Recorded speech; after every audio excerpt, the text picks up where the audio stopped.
rechazada toda su vida, siempre callada, solo confiaba en Dios y decide no dejarlo marchar. Un hombre paró en su portada, sombrero viejo, caballo negro, un papel arrugado en la mano que había sido doblado y desdoblado tantas veces que casi no tenía forma. Ella salió con la escopeta. Él no retrocedió, no se disculpó, no explicó nada. Solo la miró con los ojos de alguien que carga un secreto tan pesado que ya no puede fingir que no existe. Y el perro que ladraba a todo, se quedó completamente quieto. Eso fue lo que la detuvo. Ese silencio que no tenía explicación. La hacienda se llamaba, en los papeles viejos del registro, Propiedad Rural Dornelas, pero nadie en la comarca la llamaba así. La llamaban la Hacienda de Clara, y en ese nombre sencillo había tanto respeto como distancia, porque la gente de la región había aprendido que Clara Dornelas era mujer de presencia grande y trato difícil, no por maldad, sino por el tipo de soledad que endurece el contorno de las personas como barro al sol. La propiedad quedaba a casi 3 leguas del pueblo más cercano, subiendo un camino de tierra colorada que en invierno se volvía lodo y en verano polvo, y que en las 2 estaciones dejaba claro que no había sido hecho para invitar visitas. A los 2 lados del camino crecían árboles antiguos, algunos con los troncos gruesos de quien lleva más de 100 años en pie, y entre ellos la vegetación baja y resistente del campo, el tipo de verde oscuro que solo existe en lugares donde la tierra es buena pero la vida no es fácil. La casa era de piedra y adobe, como todo lo que duraba en esa región. No era grande, 4 cuartos, corredor al frente, patio en el fondo, pero era sólida con la solidez de las construcciones hechas para enfrentar generaciones, no temporadas. El techo tenía algunos puntos que cedían donde la madera había dado de sí, y una de las ventanas del lado cerraba torcida, dejando siempre una rendija fina por donde el viento de invierno entraba como aguja. Del lado izquierdo de la casa, separado por un corredor de piedra, estaba el granero, una estructura de madera más alta que la casa, con portón ancho de 2 hojas que cerraba con una barra gruesa. Del lado derecho estaba el huerto. Era la parte de la hacienda que más revelaba a Clara Dornelas. No por el tamaño, que era modesto, sino por el orden. Cada cantero tenía una placa de madera pequeña con el nombre de la hierba, escrito con letra menuda y segura: espinaca santa, boldo, bardana, hierba luisa, manzanilla, menta, ruda, hierba de San Juan, cada una con su espacio definido, cada una cosechada a la hora justa del ciclo. Al fondo del huerto había un cantero de girasoles que el padre de Clara había plantado un día diciendo que girasol en huerto no sirve para nada, pero hace bien al alma. Era octubre cuando esta historia comienza. El zacate estaba alto y dorado. El cielo antes del sol era del color del plomo claro, el gris específico de la hora que existe antes del amanecer, cuando el mundo está despertando pero todavía no ha decidido qué color tendrá el día. Y dentro de ese mundo gris y quieto, la hacienda de Clara olía a café. Clara Dornelas tenía 34 años en ese octubre, pero quien la veía por primera vez generalmente le calculaba más, no porque fuera vieja antes de tiempo, sino porque había en ella una calidad de presencia que la gente asocia con quien ya ha vivido mucho. No era cansancio, era peso cargado con hábito. Era alta para una mujer de la época, una cabeza y media por encima de la mayoría. El cuerpo era fuerte de trabajo real, brazos que habían cargado cubetas, costales enfermos, manos que sabían la presión exacta de arrancar raíz sin lastimar la planta, espaldas que no se curvaban a la mitad del día de trabajo pesado. El cabello era oscuro, negro con algún hilo plateado que había empezado a aparecer después de los 30. El rostro no era del tipo que se llamaba bonito a primera vista. Era del tipo que se ponía bonito cuanto más se miraba. Los ojos eran café oscuro, casi negros, con una calidad de observación que la gente sentía antes de nombrar. Tenías la sensación de que ella estaba viendo más de lo que tú estabas mostrando. Esa mañana usaba lo que siempre usaba para el trabajo: falda de algodón pesado, color tierra, que llegaba a la mitad de la pantorrilla, una blusa de lino beige con las mangas dobladas hasta el codo, el delantal de cuero curtido que ella misma había hecho, amarrado en la cintura con 2 nudos firmes. En los pies, botas de cuero oscuras y pesadas, del tipo hecho para durar y no para aparecer. La única joya que usaba todos los días era un cordón delgado de cuero en el cuello, con una cuenta de madera que había sido de su padre. Quedaba escondido debajo de la blusa, nunca afuera. Ese era el tipo de mujer que estaba en el corredor con la taza de café, y la Biblia cuando el sol todavía no había llegado, y a su lado, echado en el rincón izquierdo del corredor, sobre un costal de ixtle doblado que era su cama desde hacía 6 años, estaba Salmo. Salmo era un pastor alemán que había llegado a la hacienda en un estado que no prometía nada, demasiado flaco, con una de las patas traseras arrastrando de una lesión que nadie había tratado, los ojos amarillos de fiebre baja. Clara lo había encontrado en el camino 2 días después de la muerte de su padre, tambaleando en la orilla con esa obstinación específica de los animales que no saben dejar de intentar. Lo había llevado a casa, lo había curado, y se había quedado. Ahora Salmo tenía 9 años, viejo para la raza, con los pelos dorado oscuros mezclados de blanco alrededor del hocico y las patas. Los ojos amarillos se habían aclarado con el tiempo, hasta un ámbar dorado que atrapaba la luz del farol de una manera que parecía pensamiento. La pata que había arrastrado había sanado con una leve diferencia de apoyo. En los días de frío, ponía más peso en la derecha, y Clara siempre sabía cuándo iba a llover porque él cambiaba la manera de sentarse en las horas antes. Era el único ser vivo que dormía dentro de la propiedad, el único que no necesitaba ser invitado para entrar, el único que ella no había elegido. Había aparecido, y quedarse había sido la decisión obvia de alguien que entiende de cosas que necesitan cuidado. Fue Salmo quien primero sintió lo que venía por el camino en esa mañana de octubre. Levantó la cabeza del costal. Las orejas se pusieron erguidas, no en la posición de alarma, que inclinaba levemente hacia adelante con una tensión que Clara conocía bien, sino en la posición de atención, más alta y vertical, que significaba algo diferente. Significaba, hay algo que viene, pero todavía no sé qué es. Clara puso la taza en el barandal, se levantó, entró a la casa y salió con la escopeta. El hombre apareció en la curva del camino a caballo, y Clara lo divisó de lejos antes de que él viera la casa. Elias Drummond tenía 44 años y cargaba quizás uno más en la apariencia, no de decadencia, sino de peso. Era el tipo de hombre que había sido muy fuerte y todavía era fuerte, pero con la diferencia de quien ha cargado demasiado por demasiado tiempo. Era alto y ancho, con el tipo de constitución física que no se hace en gimnasio, se hace en trabajo real, en años de hacer que el cuerpo se mueva antes de que el sol esté listo. El rostro era del tipo que las mujeres viejas llamaban rostro de hombre bueno, no bonito de facciones perfectas, sino con una organización honesta de las partes, frente amplia, nariz fuerte, mandíbula firme con la barba de unos días que no era descuido, sino olvido de quien tiene otras cosas en la cabeza. Las mejillas estaban levemente hundidas, señal de que había adelgazado recientemente, no con salud.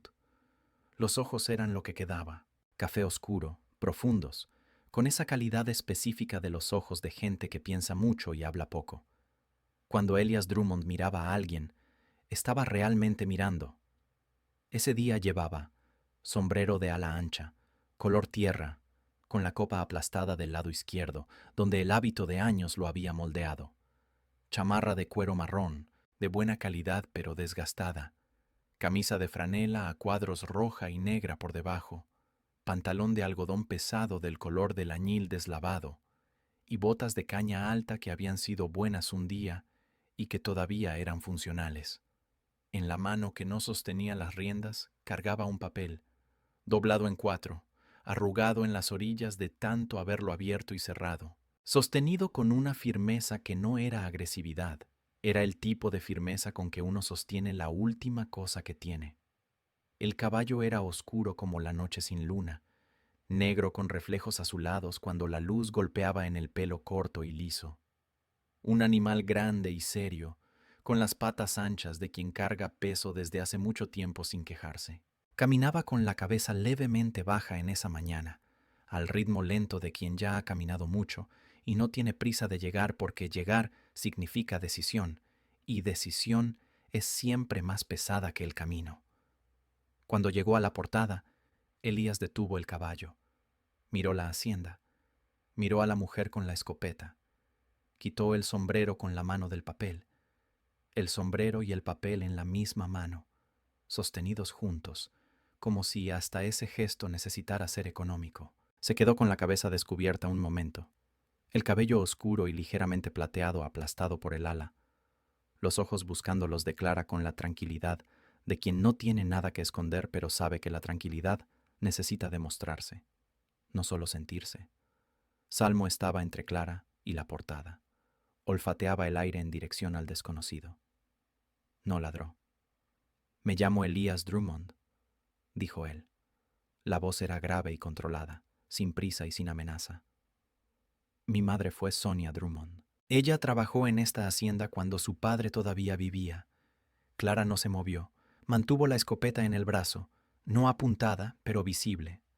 «Ella se fue cuando él murió», dijo Clara. «La mandaron irse», corrigió él. Simple, directo, con la precisión de quien ya hizo las paces con la injusticia, pero no va a dejar que la llamen de otra manera. La madrastra, en la semana del entierro, con una maleta y la orden de no volver. El viento pasó entre los dos. Olía a tierra húmeda de la noche y al zacate dorado que la brisa movía allá en el fondo de los potreros. «Mi madre murió hace 3 años», continuó Elías. «Antes de irse me pidió que viniera a ver a usted. Quería saber si estaba bien, si la hacienda había sobrevivido». Una pausa. Decía que la señorita era la única persona honesta que había quedado de esa familia, que la veía de niña, callada, siempre callada, y que sentía que el mundo no había sido justo con ella. Clara lo estuvo mirando por un tiempo largo. Los ojos del hombre eran del tipo que no se apartaban, no por arrogancia, sino por honestidad. Ojos que habían decidido, en algún momento de la vida, que bajar la mirada costaba más que mantenerla. ¿Y por qué tardó 3 años en venir a cumplir la promesa? Elías no parpadeó. «Porque tardé ese tiempo en poder venir». La frase era corta y tenía huecos. Los dos lo sabían, y ninguno de los dos forzó lo que no estaba listo para decirse. Clara miró a Salmo. El perro estaba sentado ahora, las orejas todavía erguidas, pero el cuerpo relajado, la lengua afuera, mirando al hombre con esa expresión específica de los perros viejos que ya han visto mucha gente y saben distinguir el tipo de presencia que entra con paz de la que entra con problema. Ella miró de vuelta al hombre en la portada y dijo las palabras más pequeñas y más importantes que había dicho en mucho tiempo, dichas de lado, casi al aire, como quien no quiere que su propia voz escuche su propia decisión. «Una noche. El granero está abierto. No entra a la casa». Y giró los talones en dirección al corredor. Lo que parecía solo el mínimo que una mujer cautelosa concede a un desconocido era, en realidad, la primera vez en 8 años que Clara Dornelas había abierto la portada para alguien que no necesitara remedio. A veces, Dios usa la apertura más pequeña para meter la bendición más grande. Mi gente, antes de continuar necesito que sepas lo que esta historia es. Esta no es la historia de una mujer débil que necesitaba un hombre para salvarse. Clara Dornelas había salvado su propia vida sola más veces de las que cualquier personaje de esta historia podrá contar. Esta es la historia de una mujer que había aprendido, a la fuerza, que confiar duele, y que aún así, en un octubre que no esperaba, encontró en sí misma el valor más difícil de todos, el valor de abrir la portada. Pero para entender el tamaño de ese valor, mi gente, necesitamos ir atrás. Necesitamos entender de dónde vino Clara, qué perdió, qué le fue quitado y qué construyó, sola, en el silencio que el mundo dejó cuando se fue. Si tú crees que Dios ve cada rechazo que has sufrido en silencio y que no deja ninguno sin respuesta, deja el like ahora. Ese gesto sencillo ayuda a que esta historia llegue a más personas que hoy necesitan escuchar que el silencio de Dios no es abandono. Suscríbete aquí en el canal Loves Flix y activa la campanita, porque las historias que guardo aquí no merecen perderse en medio del ruido del mundo. Cuéntame en los comentarios, ¿de qué rincón del mundo me estás escuchando hoy? Vamos a empezar. Era el tiempo en que el campo todavía cargaba el peso de todo lo que importaba. Un tiempo en que los caminos de tierra colorada conocían a más gente que los caminos de piedra de las ciudades, porque las ciudades estaban creciendo, pero el crecimiento no había llegado igual a todos lados, y en muchos rincones del interior, la vida todavía se medía en cosecha, en ganado, en cerca de alambre bien tensado y en palabra dada entre dos hombres que se miraban a los ojos. La región donde comienza esta historia era de ese tipo, un pedazo de campo entre cerros, con un pueblo pequeño en el centro y las haciendas dispersas alrededor. La tierra aquí tenía el color del ladrillo cocido en el verano seco, oscurecía al marrón chocolate con las primeras lluvias, y tenía la calidad específica de las tierras que son generosas con quien las cuida bien e ingratas con quien las descuida. Las montañas quedaban al norte, con las puntas a veces cubiertas de neblina matinal que la luz del sol deshacía despacio. En ese lugar, en ese tiempo, la historia de Clara Dornelas había comenzado mucho antes de octubre. Había comenzado con una pérdida, después otra más, como si el destino necesitara probar la resistencia de un material antes de decidir para qué fin servía. La madre de Clara se llamaba Florinda. Murió cuando Clara tenía 6 años. Lo que ella guardó de su madre no eran recuerdos completos. Eran fragmentos sensoriales que quedan cuando el niño es demasiado pequeño para guardar la historia entera. Pero el cuerpo guarda lo que la mente no puede. El olor de agua de azahar que Florinda usaba en el cabello cada mañana de domingo. El sonido de la voz baja cantando algo sin letra definida mientras amasaba el pan. El peso de las manos, manos más pequeñas de lo que Clara había imaginado al crecer, pero que parecían enormes cuando eran las que sostenían. Florinda se enfermó en un mes de agosto. Los médicos del pueblo llegaron tarde, porque el dinero para pagarlos tardó, y cuando el dinero llegó, ya no había mucho que hacer. Murió en una mañana de octubre, el mismo mes, la misma luz anaranjada, el mismo olor a zacate seco. Clara había sido llevada a casa del vecino la víspera y no se había despedido porque tenía 6 años, y nadie le explica a un niño de 6 años que la despedida es necesaria. Tertulino Dornelas, el padre, era un hombre de 60 y tantos años en los tiempos en que esta historia comienza, pero en esta parte de la historia está vivo todavía, y es necesario conocerlo antes de perderlo. Era alto y seco como los árboles viejos de la región, no mucha carne en los huesos, pero lo que había era denso, de trabajo. El rostro tenía las arrugas de los que han pasado la vida mirando al sol y al horizonte. El cabello había sido negro y era completamente blanco ahora. El blanco limpio que llega de golpe cuando la persona decide, de alguna manera que el cuerpo entiende antes que la mente, que el tiempo de oscurecer pasó. Las manos de Tertulino eran las manos más marcadas que Clara había conocido, no de herida, sino de trabajo. Cada callo en el lugar correcto, cada marca en el ángulo específico de una vida de herramientas y tierra y cerca. Eran manos que sabían hacer cosas, reparar silla de montar, plantar en línea recta sin cuerda de guía, palpar la fruta para saber el punto, sostener niño en noche de fiebre con la firmeza justa que no aprieta pero no suelta. Tertulino no era hombre de discurso, era hombre de hacer. Enseñaba con el ejemplo y la presencia, no con la explicación. La mayor parte de lo que Clara sabía sobre las hierbas lo había aprendido así, a su lado, en las tardes de cosecha en el monte, con las manos sucias de tierra y los ojos prestando atención a todo. Esta es la espinaca santa, decía, arrodillado en el suelo junto a ella cuando tenía 8, 9 años. Mostraba la hoja, verde oscura, con los bordes dentados como dientecitos finos, lisa por arriba y levemente más clara por abajo. Para el dolor de barriga, para la inflamación, para la persona que está con el estómago revuelto porque el mundo anduvo tratándola mal. Machacas las hojas así, le demostraba. Las pones en agua caliente que todavía no está hirviendo. La dejas quieta 10 minutos, no la mueves. Igual que la persona que cuida, se queda cerca, pero no perturba. Había enseñado la bardana para el hígado, el boldo para el estómago cansado, la manzanilla para el niño que no podía dormir, la hierba de San Juan para la tristeza que no pasa. Había enseñado también lo que decían las hojas entre líneas, que cuidar a alguien con lo que da la tierra es un acto de amor tan real como cualquier otro. Clara guardaba todo en un cuaderno de pasta negra con páginas levemente amarilladas. Letra menuda, trazos seguros. Al crecer, los cuadernos se volvieron uno solo. El grande, de pasta negra, que ella misma había montado cosiendo las páginas con hilo resistente y que quedaba en el estante encima del fogón, amarrado con un cordón de cuero gastado. El cuaderno olía a hierba luisa. Siempre había olido así. El vapor de las infusiones había impregnado cada página a lo largo de los años, con ese olor verde y calmo que para Clara era, al mismo tiempo, olor de remedio y olor de padre. Tertulino murió cuando Clara tenía 17 años.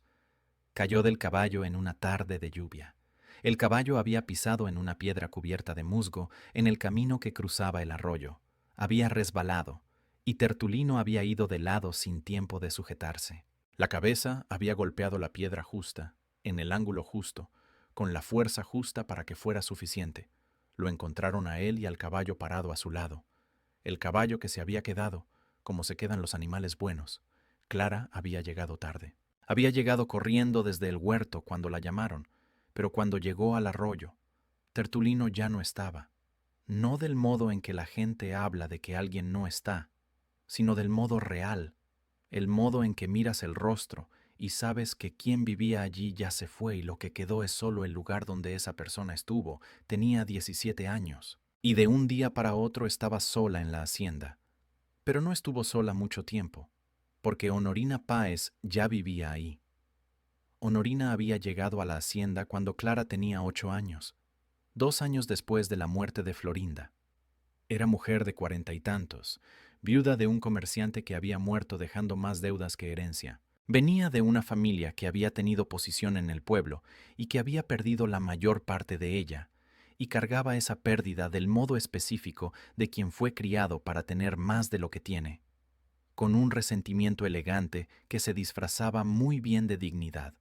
Era bonita del tipo que llama la atención a primera vista. Cabello oscuro arreglado, ropa que se cuidaba sola aunque fuera sencilla, la sonrisa que mostraba los dientes correctos en el momento correcto.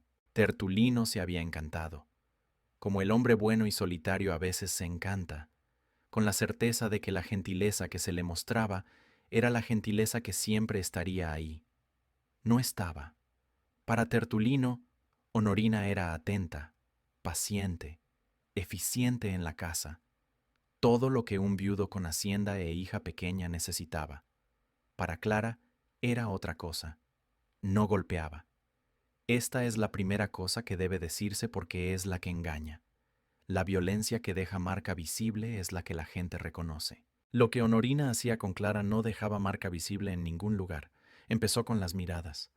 Cuando Clara se sentaba en la mesa a comer, Honorina miraba su plato con una expresión que duraba medio segundo y no necesitaba palabras, pero que la niña de 8 años sentía como si las hubiera. Era la mirada de alguien que está calculando costo. Después vinieron los suspiros. El suspiro cuando Clara dejaba entrar lodo del patio. El suspiro cuando rompía un vaso. El suspiro cuando hacía demasiado ruido, o de menos, o en el momento equivocado. Los suspiros no explicaban lo que estaba mal. Dejaban que la niña adivinara, que es siempre peor que saber. Después las comparaciones, discretas, dirigidas a Tertulino en la conversación de la noche, calculadas para ser escuchadas por Clara desde el cuarto. La hija de Filomena ya ayuda en la casa de un modo que parece adulta.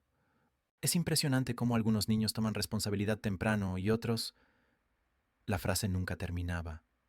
No necesitaba. Después los sobrinos.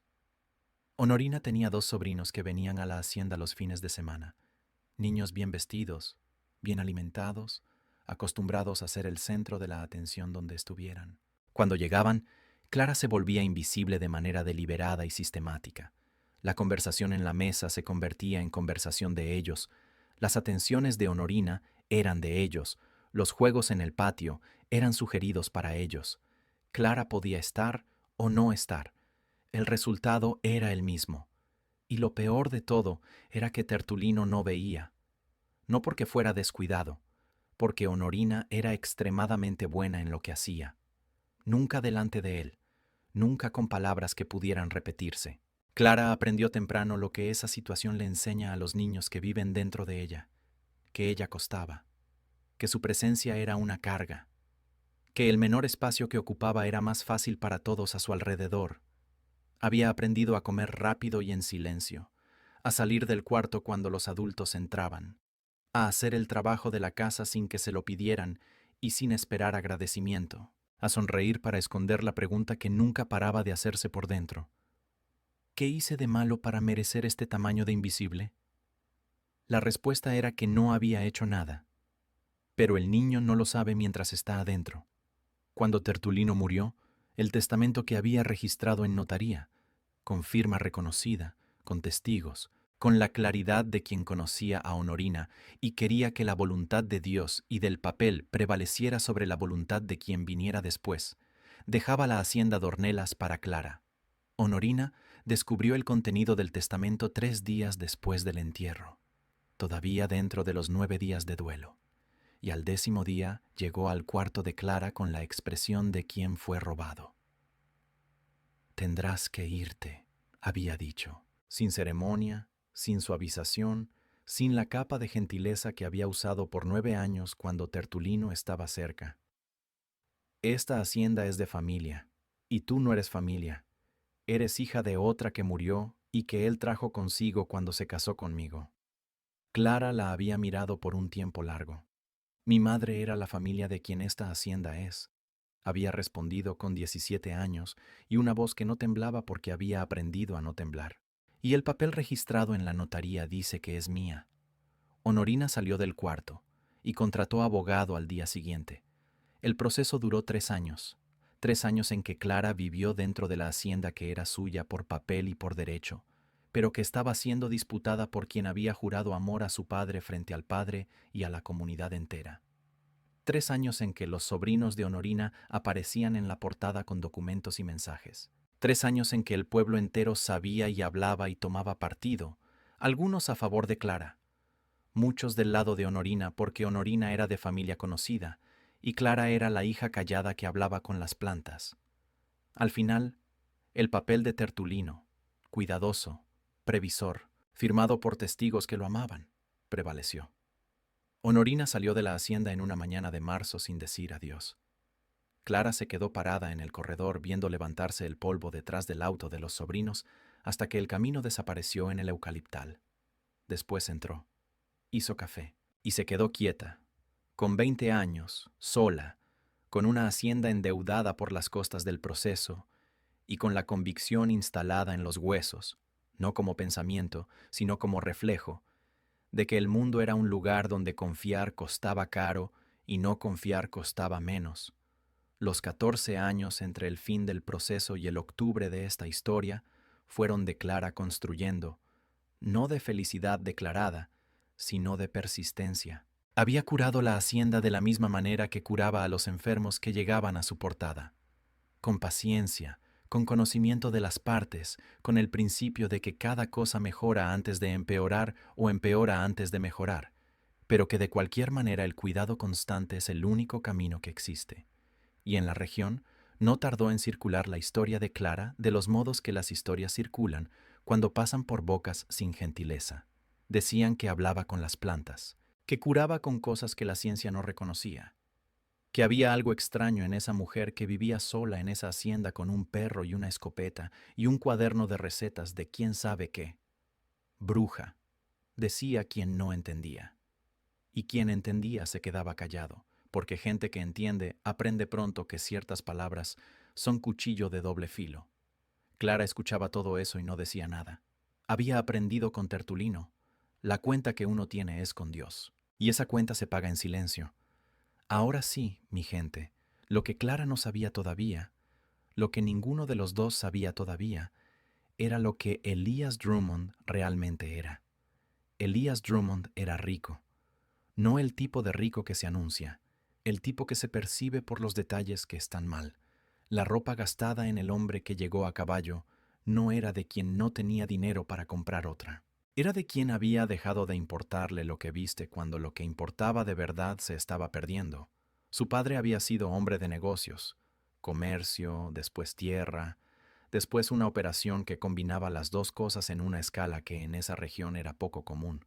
Le había dejado a Elias, al morir de un infarto en una oficina de la ciudad cuando el hijo tenía 30 años, una herencia considerable. Elías la había administrado con seriedad de quien entiende el dinero. Y varios años había juzgado que la vida que llevaba valía, negocios bien conducidos, la hacienda que administraba con empleados de confianza, relaciones en la ciudad que eran profesionales y funcionales. Lo que Elías Drummond no tenía, y que el dinero del padre había intentado comprar, y que ningún dinero del mundo consigue: salud. La enfermedad había comenzado silenciosamente, como las enfermedades serias generalmente comienzan, con señales que uno atribuye al cansancio, al exceso de trabajo, a cualquier cosa que no sea lo que realmente es. Los médicos de la ciudad habían dado el diagnóstico con el cuidado profesional, que generalmente es la manera elegante de dar una noticia que no tiene manera elegante. Había tratamiento, no cura declarada, sino tratamiento. Elías había pagado por los mejores. Había viajado a clínicas que quedaban lejos. Había hecho lo que su dinero le permitía hacer, que era más de lo que la mayoría de las personas puede hacer. Nada había funcionado, no de forma definitiva. 3 años antes de esta historia, su madre, Sonia Drummond, había muerto. Sonia había vivido una vida difícil después de ser expulsada de la hacienda Dornelas por la madrastra del patrón. Una vida de trabajo honesto y fe fuerte y hijos amados, pero difícil. Había criado a Elías con lo que tenía y le había enseñado, con las palabras de quien sabe que el tiempo es corto y lo que importa necesita decirse, que deuda de corazón es la única deuda que vale la pena pagar. En el lecho donde había muerto, con Elías a su lado, llegado a tiempo esta vez, con las manos de la madre entre las suyas, ella le había dicho: «Hay una mujer, Clara Dornelas, la hija del hombre bueno donde yo trabajé. Ella pasó por lo que pasó por culpa de quien no debía. Ve a ver si está bien. Llévaselo que la ves. Su madre y mi prima eran familia. Son familia de lejos, pero son familia. Y familia que no sabe que es familia se queda sola sin necesitar». Le había dado un papel con el nombre de la hacienda y las instrucciones de cómo llegar. Elias guardó el papel y tardó 3 años en tener fuerzas para venir, no por descuido, sino porque 3 años es el tiempo que tardó en llegar al punto en que el cuerpo, cansado de intentar todo lo que el dinero compraba, aceptó intentar lo que no se compra. La fama de Clara con las hierbas le había llegado por 2 caminos independientes. Un conocido de la ciudad que se había tratado con ella de una infección que los antibióticos no resolvían, y un peón que había pasado por la hacienda y hablado en la ronda de la tienda sobre la mujer callada que entendía de planta como si las plantas le hablaran a ella. Elías no era hombre supersticioso, era hombre que había agotado las otras opciones, y había llegado, con el papel arrugado, con los ojos que no se apartaban, con una última esperanza guardada detrás de una promesa de madre. Y había sido recibido con escopeta y con un perro que no ladró, y le habían dado el granero por una noche, lo que era el comienzo de todo. En el segundo día, sin que nadie lo pidiera, Elías había reparado la cerca del lado norte que llevaba semanas pidiendo caerse. En el tercero, la del sur, el techo del granero tardó una semana porque el material hubo que comprarlo en el pueblo. Fue sin pedirle dinero a Clara, volvió con las tejas amarradas al lomo de carbón. Así se llamaba el caballo, negro como carbón, y cuando ella intentó preguntar sobre el costo, él desvió el asunto con la naturalidad de quien cambia de tema sin parecer que lo está cambiando. Clara observaba, no comentaba, pero el plato del almuerzo empezó a venir un poco más lleno. En la segunda noche, ella estaba en la cocina preparando la infusión de hoja de maracuna para el sueño que se había vuelto irregular con el regreso del proceso judicial que Honorina había reabierto con nuevo abogado, cuando escuchó la voz del lado de afuera de la ventana lateral. «¿Por qué no me ha mandado irse todavía?». La voz de Elias no tenía acusación. Tenía la honestidad de quien genuinamente no entiende su propia suerte. Clara siguió revolviendo la infusión con la cuchara de madera. «Porque usted no ha hecho nada que merezca que lo manden irse». Silencio corto. La cerca del norte y la del sur están hechas. Hay una teja suelta en el techo del granero que con más lluvia va a ser problema serio. Necesita material nuevo, no se puede parchar. Y el portón del gallinero cierra, pero no traba. Clara retiró la olla del fuego, coló la infusión, miró la taza por un segundo. No tengo dinero para pagar trabajador. No vine a pedir dinero. Entonces, ¿qué vino a pedir?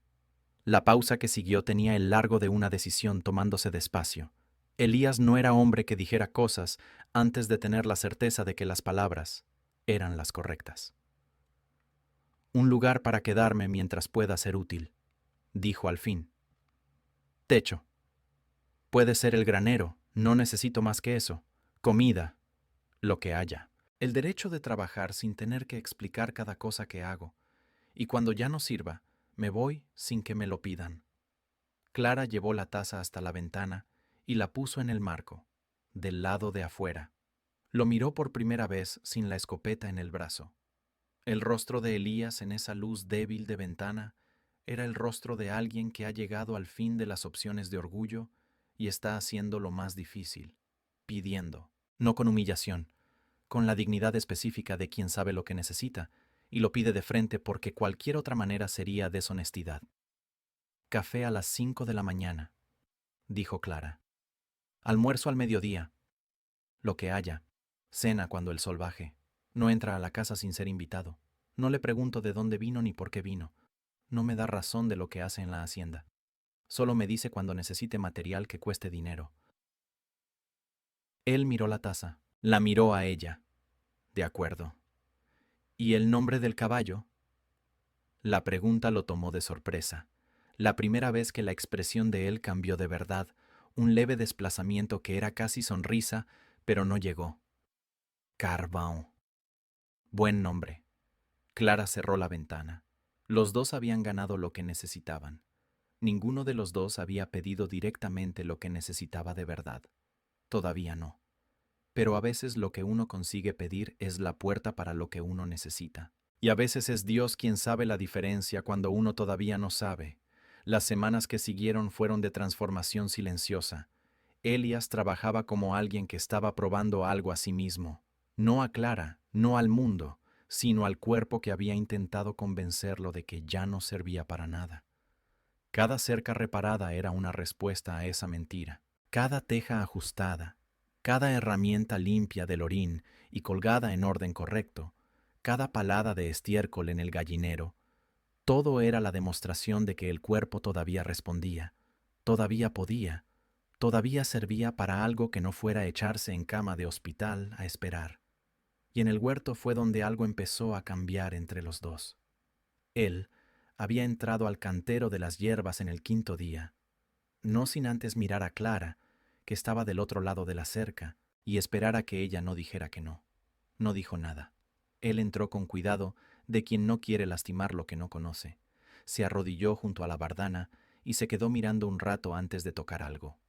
Esta la sé de nombre, había dicho. Mi madre la usaba. ¿Para qué? Para el hígado. Decía que era el único remedio que llegaba donde necesitaba llegar. Clara lo había mirado un segundo. Después se había agachado junto al cantero y había empezado a mostrar, no una clase, sino el tipo de conversación que ocurre cuando dos personas están trabajando juntas y los temas surgen desde adentro del trabajo mismo. La manzanilla que necesitaba cosecharse temprano en la mañana porque el sol de la tarde cambiaba el principio activo. La hierba de San Juan que no puede mezclarse con ciertos remedios industriales. Elías escuchaba y recordaba. Ella se dio cuenta de eso. No el tipo de escuchar que es esperar el turno de hablar. El tipo que registra. Era una lengua nueva que los dos estaban aprendiendo. La lengua de las personas que se cuidan sin haber declarado que van a cuidar. Pero la resistencia de Clara era real. Había construido una vida funcional dentro de la soledad de la misma manera que había construido la hacienda. Con trabajo, con cuidado, con la negativa a quejarse de lo que no podía cambiarse. Y dentro de esa vida había una pared, no declarada, no visible, pero presente, que mantenía todo lo esencial a salvo de cualquier cosa que pudiera hacerle daño. Ella estaba acostumbrada a cuidar, no estaba acostumbrada a ser cuidada. y cuando empezó a sentir que algo se movía en el pecho de una manera que la gratitud no mueve, se alejó. El plato del almuerzo volvió al tamaño normal. Las palabras durante el trabajo conjunto se volvieron más cortas. Ella encontró tareas que la mantenían dentro de la casa en las horas en que sabía que él estaba en el patio. Elías se dio cuenta. Claro que se dio cuenta. Era hombre de observación. Pero no preguntó. No presionó. No ajustó su comportamiento para compensar el distanciamiento de ella. Siguió apareciendo en el café de las 5, en el almuerzo del mediodía, en la cena cuando el sol bajaba. Siguió trabajando. Siguió dejando jitomates en el marco de la ventana. Era como si él entendiera, sin necesidad de explicación, que la pared no era contra él. Era la pared de alguien que había sido lastimado lo suficiente como para que cualquier acercamiento activara el reflejo de protección, y que la única respuesta útil para ese tipo de pared es presencia constante sin exigencia de apertura.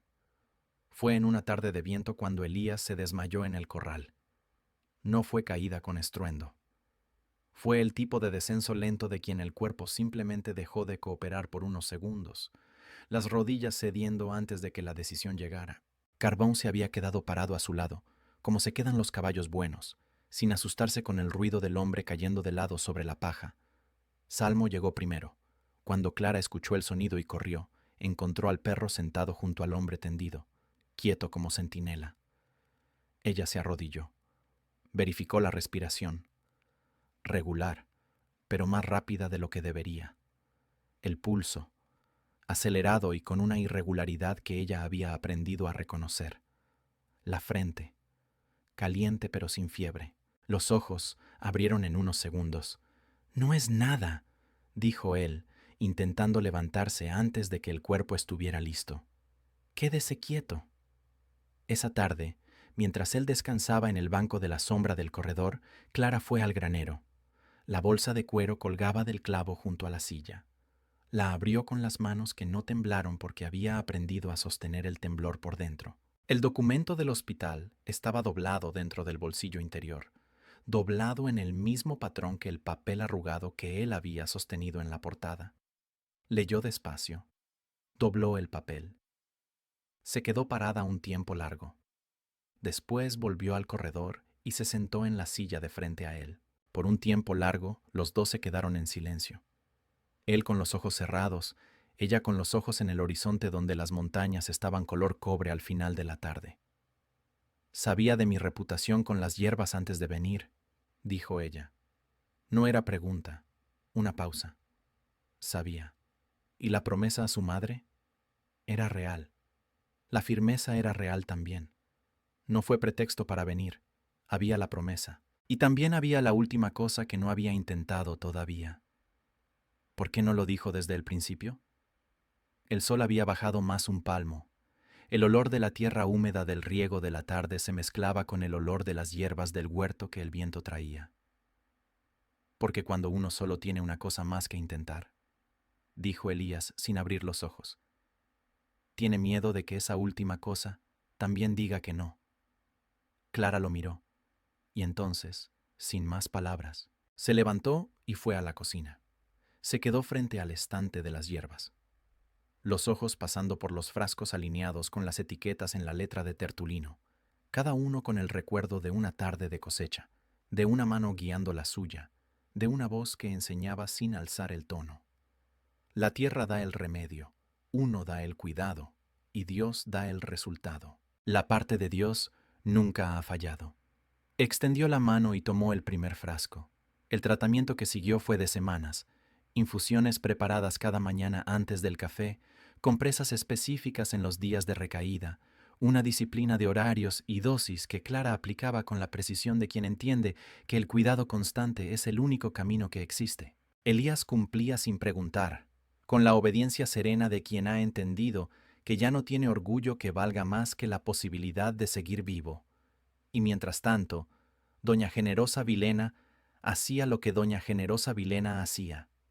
Doña Generosa tenía 56 años, y desde hacía 30 de ellos era la persona que el pueblo entero consultaba antes de tomar cualquier decisión social relevante. No porque nadie le hubiera dado ese cargo, sino porque lo había ocupado con tanta consistencia que se había vuelto hecho del paisaje, como la capillita y la tienda de abarrotes. Era mujer de cuerpo pequeño y presencia grande.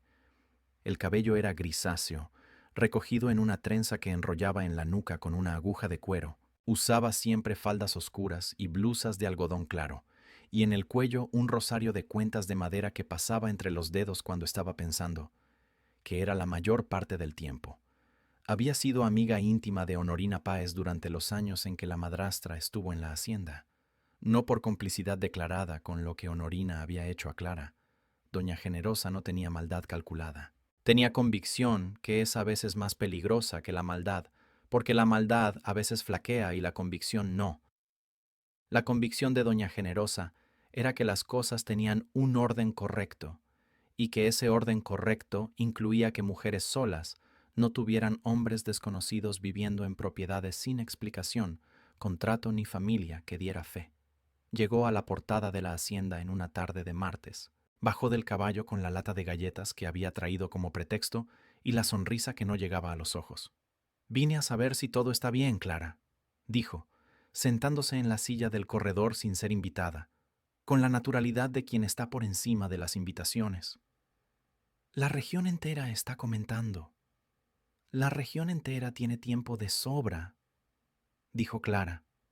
«No es cuestión de chisme», dijo Doña Generosa, con la voz de quien realmente cree que no es chisme. «Es cuestión de respeto por la memoria de tu padre. Tertulino Dornelas era hombre respetado. La hacienda que dejó merece guardarse con el mismo respeto que él tenía. La guardo. Un hombre desconocido, sin referencia, sin familia aquí en la región». Bajó la voz para el tono de quien dice algo sagrado. La gente habla, Clara, y cuando la gente habla de una mujer sola, el daño que hace la lengua no se deshace fácil. Clara la miró por un tiempo. «Doña Generosa», dijo al fin con la voz calmada que venía de lugares profundos. «Cuando la señora Elziña tuvo la hija con la fiebre que no bajaba con ningún remedio de farmacia, ¿quién se quedó despierta a su lado 2 días seguidos sin cobrar un centavo?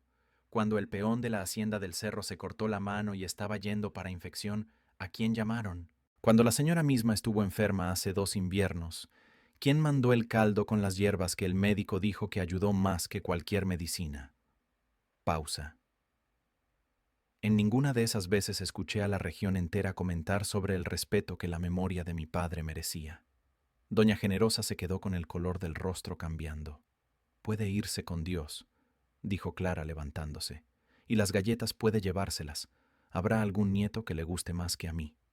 Doña Generosa salió, y la historia de Doña Generosa no había terminado todavía. Pero su momento de humanidad real llegaría después, cuando el hijo menor enfermara con fiebre que ningún remedio alcanzaba y fuera ella misma quien llegara a la portada de la hacienda, sin galletas en la mano, con los ojos de quien necesita ayuda y sabe que vino al lugar correcto. Clara fue, sin cobrar, sin recordar, sin hacer de la cura una moneda de cambio. Pero antes de eso, hubo la noche más larga. La lluvia comenzó poco después de la medianoche. No la garúa fina de octubre, sino la lluvia pesada de tormenta, con trueno distante y ráfagas que golpeaban horizontal en las ventanas y hacían vibrar el techo de teja antigua en cada punto débil. Salmo no durmió. Clara ya estaba despierta, sentada en el borde de la cama con el cuaderno de pasta negra en el regazo, no leyendo, solo sosteniéndolo, como si el tacto de las páginas amarilladas fuera una manera de conversar con quien había escrito en ellas. Cuando escuchó el sonido, no el ruido de la lluvia, sino algo debajo de ella, dentro del granero, tomó el farol y salió. Encontró a Elías en el suelo del granero, entre el heno y la pared de piedra, con el tipo de fiebre que no es advertencia, es urgencia, rostro del color equivocado, respiración corta e irregular, el cuerpo temblando con ese temblor que confunde porque parece frío pero es demasiado calor. Ella no dijo nada, actuó. Mandó a Salmo a buscar a don Afonso, el vecino que había dejado costales de maíz en la portada sin pedir agradecimiento y que una vez había prometido que estaría disponible si ella necesitaba. El perro salió bajo la lluvia sin dudar, desapareciendo en la oscuridad del patio. Clara trabajó sola, con presas frías en la frente, agua del pozo que la lluvia había dejado helada, lienzo limpio doblado en cuatro. La infusión que había preparado para exactamente esa eventualidad, porque quien lidia con enfermedad aprende a preparar para lo que puede pasar, no para lo que espera pasar. Trasladó a Elias al colchón de paja cubierto con cobija que trajo de la casa, y se quedó a su lado, cambiando compresas cuando se calentaban, monitoreando la respiración, hablando de vez en cuando con la voz baja y constante que no son palabras específicas, pero que dice: estoy aquí, no estás solo, el peligro tiene a alguien entre él y tú. Fue después de una hora, en el momento en que la fiebre todavía no había cedido pero había estabilizado, cuando escuchó otro ruido en el granero. En el rincón opuesto, detrás de una caja de herramientas vieja que quedaba en la sombra, había movimiento. Clara levantó el farol. Una gata, flaca, color de paja seca, con los ojos verdes reflejando la luz con esa intensidad asustada de los animales que fueron sorprendidos desprevenidos, y acurrucados junto a ella, con la pequeñez específica de los recién nacidos que todavía no han decidido si el mundo vale la pena. 3 gatitos, tan nuevos que los ojos todavía no habían abierto bien, mojados de lluvia que había entrado por el hueco de la tabla suelta del granero. Clara los miró por un segundo. Sin soltar la compresa de la frente de Elías, extendió el otro brazo, tomó la cobija vieja de caballo que quedaba doblada en el rincón, y la puso alrededor de la gata y los gatitos con el mismo cuidado de quien cuida a gente. Tú también te quedaste atrapada por la lluvia, murmuró, sin saber muy bien para quién. Cuando don Afonso llegó empapado una hora después, trayendo el remedio que guardaba desde que su esposa había enfermado años atrás, encontró a Clara sentada en el suelo de tierra apisonada del granero, entre el hombre tendido y la gata con los gatitos, una mano en cada dirección, el rostro concentrado con la concentración total de quien está haciendo lo más importante que ha hecho en mucho tiempo. El vecino miró por un segundo. Silenciosamente depositó los remedios junto a ella y salió sin hacer ruido.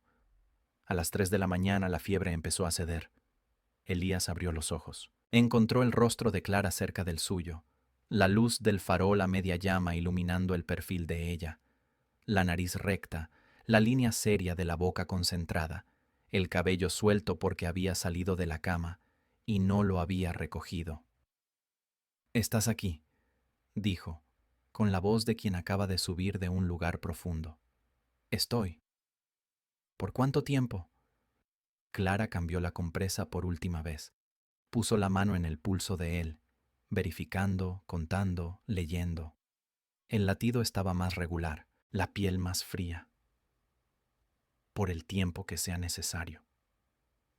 Y fue la primera vez que ella dijo eso. No sobre la hacienda, no sobre una hierba, no sobre el ganado o el perro o la tierra, sobre una persona.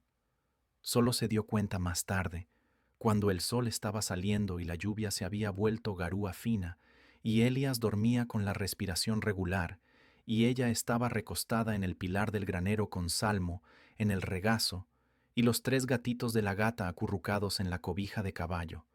Se había quedado, no por obligación, no por cálculo, porque quería, y ese querer, pequeño, silencioso, sin drama, era el acto de valentía más difícil que había practicado en toda su vida. En la semana que siguió, Elías fue al pueblo. Hizo 2 visitas. La primera fue al padre Celestino, hombre de 70 años, delgado como vara de bambú, con el hábito negro desgastado en los dobleces, y los ojos que habían visto tanto que ya habían soltado la prisa de cualquier opinión apresurada. Elías se sentó y contó, no todo de una vez, en pedazos, como quien no está acostumbrado a abrirse y está aprendiendo que abrirse no mata. La enfermedad, la madre, la promesa, la hacienda, la mujer que se había quedado en el granero toda la noche bajo la lluvia cuidándolo a él y a la gata y a los gatitos y que al mismo tiempo tenía proceso judicial sobre la hacienda que era suya de derecho.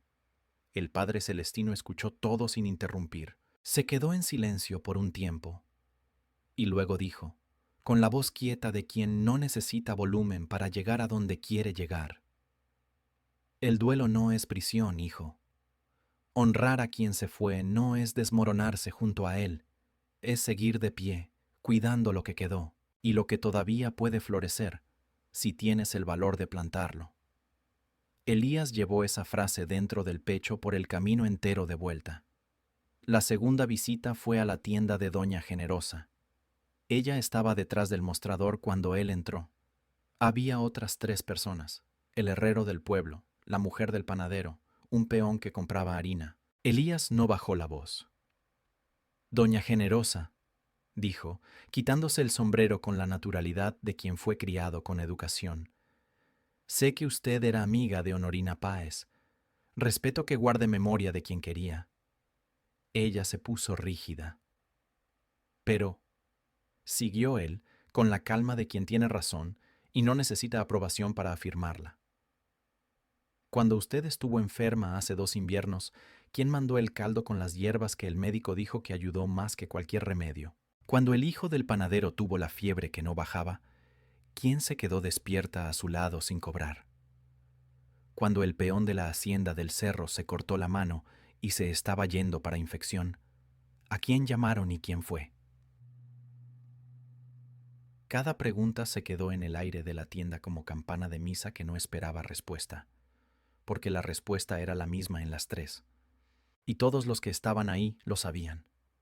Clara Dornelas es la única persona de esta región que cuida a todo mundo sin preguntar si lo merecen y sin cobrar lo que debería cobrar, dijo Elías. Y lo que la región le ha dado a cambio es hablar a sus espaldas y no guardar el pan los jueves. Pausa.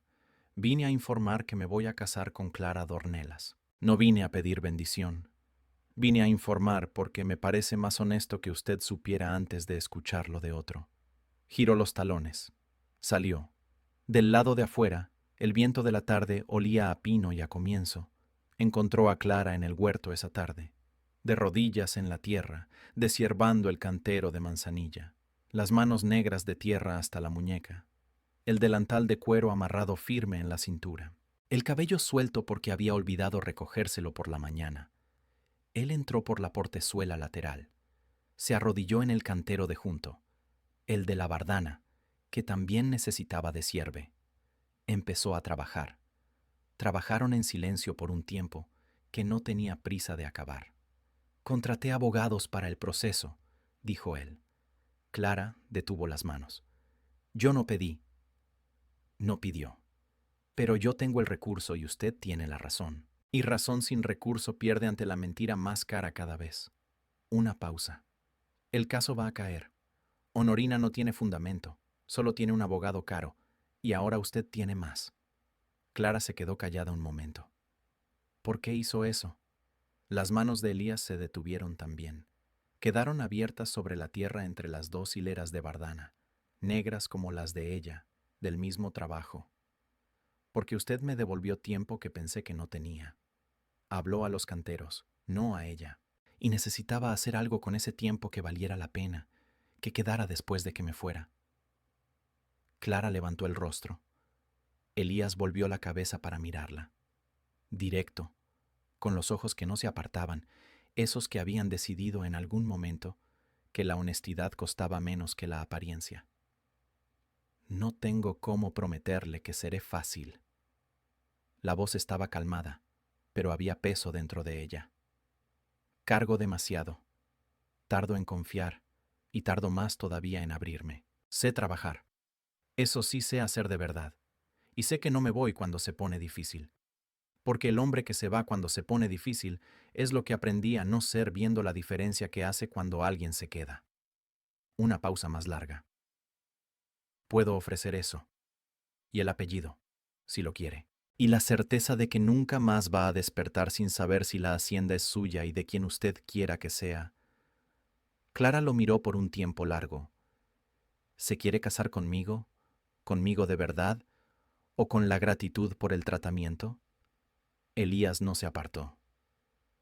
Cuando la miro, dijo, no veo a la mujer que me curó. Veo a la mujer que se quedó en el granero toda la noche bajo la lluvia con una gata desconocida y 3 gatitos que no eran suyos para cuidar. Y lo hizo con el mismo cuidado con que me estaba cuidando a mí, sin esperar ser vista, sin esperar agradecimiento. Pausa. Eso es lo que veo, no la cura, la persona. La tierra estaba fría debajo de las rodillas de los dos. El sol estaba a 2 palmos de la cima de los cerros. Olía a bardana pisada y a tierra húmeda y a algo que no tiene nombre en botánica. Clara lo miró. Y entonces, muy despacio, tan despacio que era casi imperceptible, las comisuras de su boca subieron. No era la sonrisa de quien ganó, era la sonrisa de quien deja de pelear con su propia vida. Va a tener que aprender el nombre de cada hierba de este huerto, dijo. Tengo tiempo y buena memoria. Y no entra a la casa sin tocar. Lo prometo.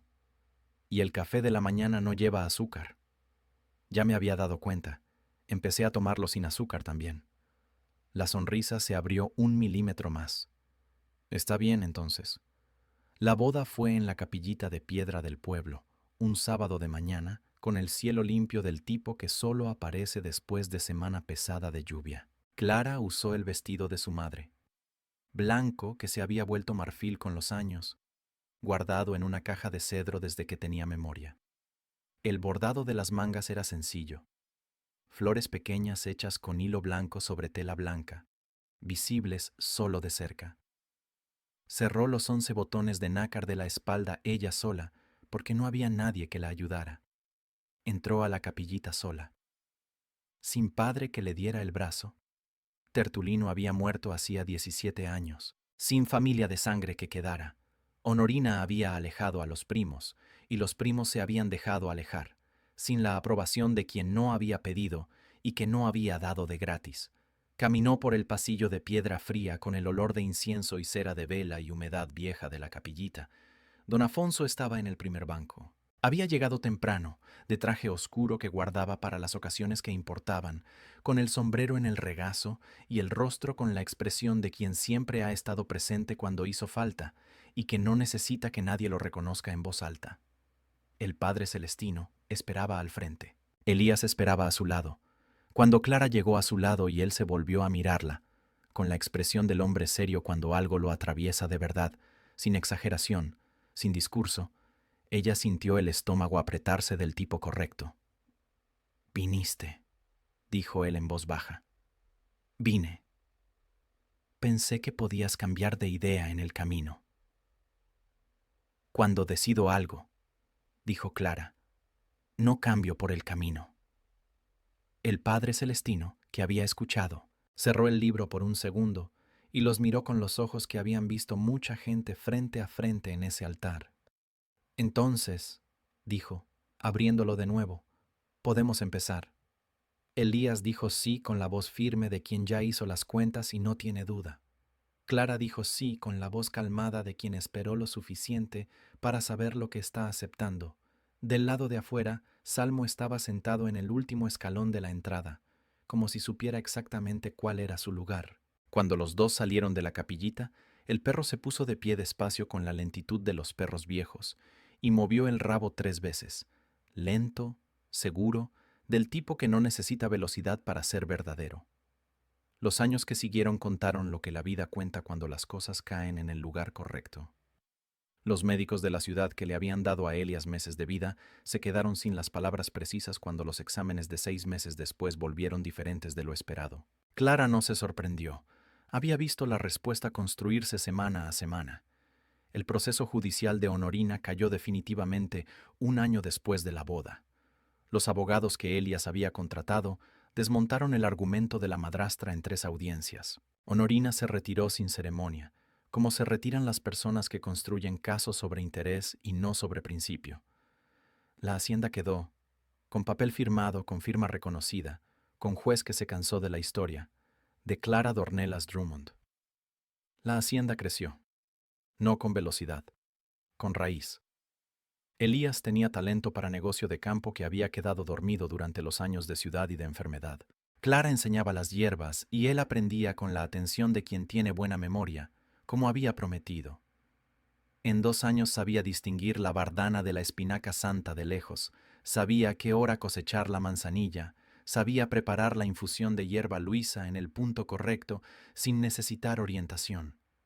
Hubo una tarde de junio en que ella llegó a la cocina y encontró la infusión ya lista en el fogón, preparada por él, en la medida correcta, en el punto correcto, con la miel que ella usaba y que no le había dicho que usaba, y se quedó parada mirándola un tiempo antes de entender que había sido vista.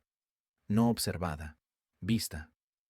2 años después del casamiento nació Tertulino Drummond, nombrado por el abuelo que nunca conoció y que la madre cargaba en el cuaderno de pasta negra, en el estante de las hierbas, en cada gesto de cuidado que había aprendido con las manos del padre. El niño nació con los ojos de Clara y el porte de Elías y la terquedad de los dos juntos. Salmo murió un mes después del nacimiento del niño, de vejez, de manera tranquila, echado en el rincón de siempre, sobre el costal de Ixtle, que había sido su cama por 9 años. Cerró los ojos con el hocico apoyado en las patas delanteras y no los volvió a abrir. Clara lo enterró debajo del pino del patio, el mismo pino bajo el cual había estado la mesa de la boda. Plantó espinaca santa encima, porque era la planta que él había cargado aquel día que todo había comenzado. Elías se quedó a su lado durante el entierro sin decir nada, la mano en el hombro de ella, presente. Más de 10 años después del día en que Elías había parado en la portada con un papel arrugado y un sombrero que quitó despacio, la hacienda de Ornelas tenía cercas en orden, ganado gordo, huerto grande con canteros nuevos, que el pequeño Tertulino había ayudado a plantar con las manos, que todavía no tenían tamaño suficiente para el asadón, pero que insistían en participar. Clara estaba en el corredor con el cuaderno de pasta negra en el regazo, no escribiendo, solo sosteniéndolo, cuando Elías salió con las 2 tazas de café. Se sentó en la silla de al lado, la silla que ya no crujía. La había arreglado una tarde, sin anunciarlo, con el tipo de cuidado que no espera reconocimiento. «Supiste en el momento», dijo él, mirando al campo donde el pequeño Tertulino corría detrás de una gallina, con la determinación de quien todavía no ha aprendido que no todo puede alcanzarse. «¿Qué me iba a quedar?» «No sabía, pero abriste la portada». Clara tomó un sorbo del café, sin azúcar, como siempre, y él había dejado de ponerle azúcar al de ella hacía años. Salmo no ladró, dijo, y Elías se quedó callado por un segundo, y luego se rió. El tipo de risa que no es solo risa, es el entendimiento de que el mundo a veces tiene más sentido de lo que parece, y que a veces Dios usa a un perro viejo para abrir el camino que uno solo no hubiera tenido el valor de abrir. Mi gente, esta no era la historia de una mujer que necesitaba ser salvada. Esta era la historia de una mujer que había aprendido, a la fuerza y desde niña, que confiar duele, y que aún así encontró dentro de sí misma, en un octubre que no esperaba, el valor más raro de todos, el valor de abrir la portada. No con gran declaración, no con gesto dramático, con la frase más corta que una mujer cautelosa puede decir a un desconocido: «Una noche, el granero está abierto». Porque es siempre así como empieza, no con la apertura grande, con el espacio mínimo posible que todavía es espacio. Y a veces el espacio mínimo posible es suficiente para que Dios entre y haga el resto. Tertulino Dornelas había dicho una vez: «La tierra da el remedio, uno da el cuidado, y Dios da el resultado». La parte de Dios nunca ha fallado. Clara había vivido eso de verdad. Y si estás escuchando esta historia hoy, si llegó hasta ti en este momento exacto, no es coincidencia. Es porque la verdad emocional no tiene dirección fija. Ella encuentra a quien la necesita. Si esta historia apretó tu pecho, si reconociste en Clara algo que ya has vivido, o en Elías algo que todavía estás intentando sanar, deja el like ahora.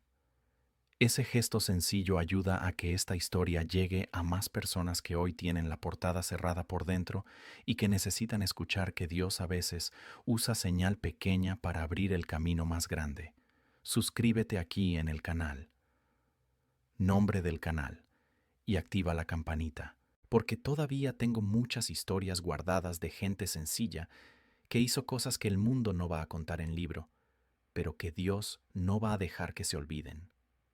Comparte este video con alguien que esté cargando rechazo en silencio, con alguien que ya fue llamado raro, difícil, complicado, y que necesita escuchar que esos apodos generalmente pertenecen a las personas que el mundo todavía no ha sabido ver. Cuéntame en los comentarios, ¿cuál fue el momento que más te apretó el pecho en esta historia? ¿Fue cuando Clara se quedó en el granero toda la noche bajo la lluvia, con el hombre enfermo de un lado y la gata con los gatitos del otro, no porque tenía obligación, sino porque quería? ¿Fue cuando desató el cordón del cuaderno de su padre y puso la rama de espinaca santa en la mesa sin decir nada? ¿O fue la respuesta al pedido de matrimonio, con las manos sucias de tierra y la sonrisa pequeña de quien deja de pelear con su propia vida?